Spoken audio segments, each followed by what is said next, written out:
বাড়ির সামনে দিয়ে আজকে বেশ কিছু মিছিল গেছে আমার, বেশ, এটাই আমার শেষ বক্তব্য। বেশ কিছু মিছিল গেছে। তো বহুদিন 16-17 বছর মিছিলের আওয়াজ তো পাই না। আমার বাড়ি রাস্তার পাশে, ভালো লাগে না, একটু দেখি না কারা যায়।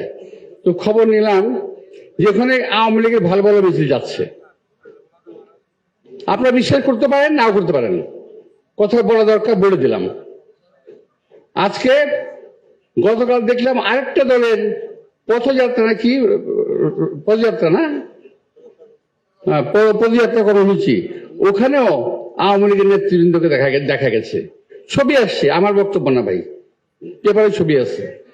তো যাই হোক, আমরা আওয়ামী লীগের বিরুদ্ধে কথা বলবো, আবার আওয়ামী লীগের নেতৃবৃন্দকে মাথায় করে নাচবো, তাদের আশ্রয় প্রশ্রয়ে দেশ বিদেশে ঘুরে বেড়াবো, এটা তো হতে দেওয়া যায় না।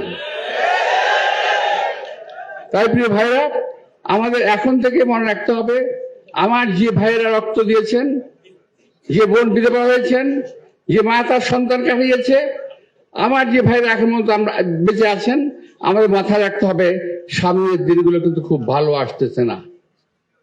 আজকে আমাদের রাজনৈতিক এই অবস্থার মধ্যে থেকে ঘোলা পানিতে মাছ শিকার করার চেষ্টা করা হচ্ছে। আমরা ইনশাল্লাহ এটাকে আমরা রোধ করব, যাতে এই দেশে একটা সহজ সরল গণতন্ত্র আসে এবং আমরা ভোট দিতে পারি।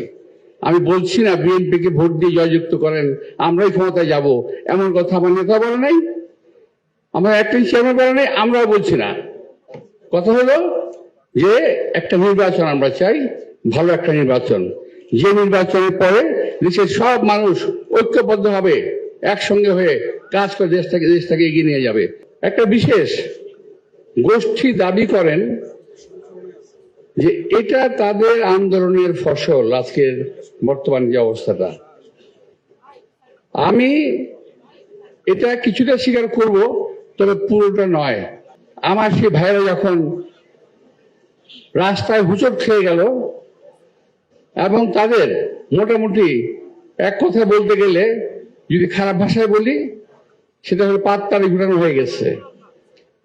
ঠিক সেই সময়ে আজকের প্রাইভেট বিশ্ববিদ্যালয়ের ভাইয়েরা, আমাদের ছাত্র দলের ভাইয়েরা, যুব দলের ভাইয়েরা এবং আরেকটি রাজনৈতিক দলের ভাইয়েরা, আমি কৃতিত্ব অস্বীকার করতে আমি দিতে চাই, যে দিতে হবে, যদি না নামতো মাঠে, আজকের এই পরিবেশ সৃষ্টি হতো না।